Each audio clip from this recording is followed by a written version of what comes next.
Hey everyone, welcome back to another video. So, we are continuing on with Dudley Dursley's life as a wizard. In case you haven't noticed, I've been releasing a series based on what if Dudley was a wizard and actually went to Hogwarts. Now you can check out the previous 4 videos by clicking the link in the description below, but if you've already seen them and you're ready for Dudley's 5th year as a Hogwarts student, then just keep watching. Voldemort has returned, but does Dudley believe his cousin, or is he a Ministry sympathiser? What is his relationship with Harry going to be like this year? Dudley Dursley and the Order of the Phoenix begins now. Keep watching and enjoy.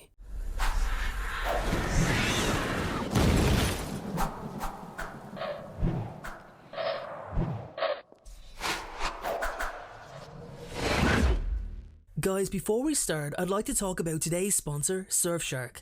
This company have continued to sponsor me throughout these difficult times, so I'd be very appreciative if you kept watching and hear what I've got to say, as this product is really beneficial for you all. Surfshark offer you an incredibly powerful VPN to protect your internet privacy. In today's computer age, hackers are constantly trying to gain access to your bank account details, your social media passwords, and access to your personal information, amongst many other things. This can all be prevented when browsing under Surfshark's protection.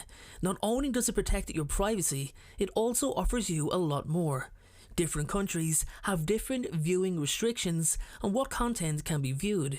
Therefore, by logging into a VPN based in another country, you can gain access to that content that may be blocked in the country that you live in. For example, for those of you who've always wanted to watch the full 8 Harry Potter movies on Netflix, but haven't been able to in your own country, you can simply select Turkey on your Surfshark VPN location and have full access to every single one of them. It's that simple. As I've mentioned, Surfshark have been sponsoring this channel for over a year, and they've given some great deals in the past, but this one is by far the best. If you join Surfshark today, you'll get 83% off, 3 extra months for free. You'll also be able to use Surfshark on as many devices as you like, there's no limit, and finally, there's a 30-day money-back guarantee. Basically, if you're not happy, if you're not satisfied, then your money will be returned. It's a no-brainer, guys. So sign up to Surfshark right now by clicking the link in the description below. So, Voldemort is back, Cedric Diggory is dead, and Harry is all out of sorts. After news of what happened in the graveyard began to spread, there were many who thought Harry was a liar, the Ministry especially. Dudley also believed that his cousin lied about Voldemort's return because he had something to do with Cedric's death and was covering it up. It genuinely angered him. Dudley still had his Muggle friends back home, and he did like to spend time with them, and with Harry's friends basically ignoring him as per Dumbledore's instructions, the playground scene would happen as it originally did. The difference is that Dudley can actually see the Dementors this time, so he knows what's attacking him. However, something that stayed the same was Dudley's ineffectiveness in terms of defending himself. He had no skill whatsoever in how to perform the Patronus charm. It's something that he never learned, and in fairness to Dudley, it wasn't on the curriculum just yet. Harry only learned it through one of the one-on-one lessons with Remus Lupin.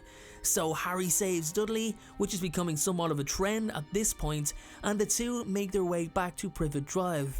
When the letter from Ministry official Mafalda Hopkirk arrives, expelling Harry from Hogwarts, he's puzzled as to why there's been no punishment for Dudley.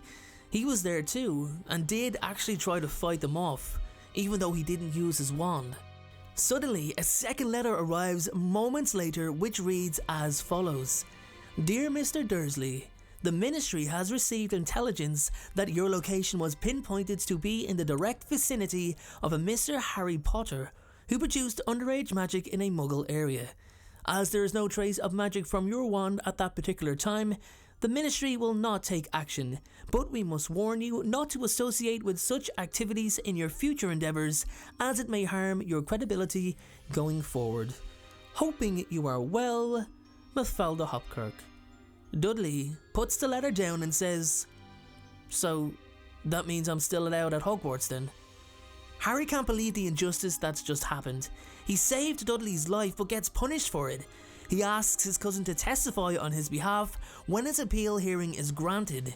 Dudley didn't want to see Harry get expelled, but he's not going to testify, going on to say that every single time Harry Potter goes back to Hogwarts, something bad happens and someone always gets hurt or, in Cedric's case, killed. At the hearing, Fudge goes on the immediate attack, but delivers quite a detrimental blow when he argues the fact that not even Harry's own cousin, who Harry claims was there with him and attacked by the Dementors, will stand before everyone today to back up Harry's statement.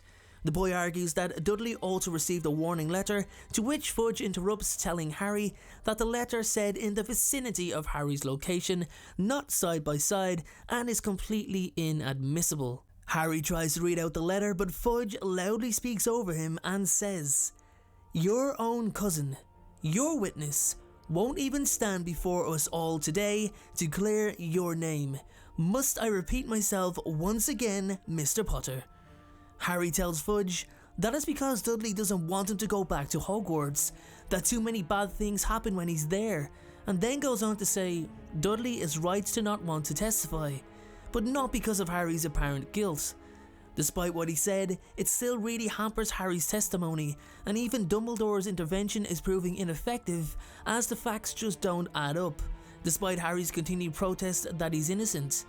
Dumbledore then does something that probably clears everything up and could have cleared Harry in the original timeline. He extracts the memory from Harry's mind, showing evidence of the Dementor attack and Dudley's presence. Fudge immediately tries to shoot this down, stating that the memory could have been tampered with, and that's why the Ministry don't use the Pensieve as a method of retrieving evidence. However, another Ministry official rises to add that, while this may be true, something that can't be tampered with is the individuals who were in the memory, and in this particular memory, it's evident that Dudley Dursley and the Dementors are present.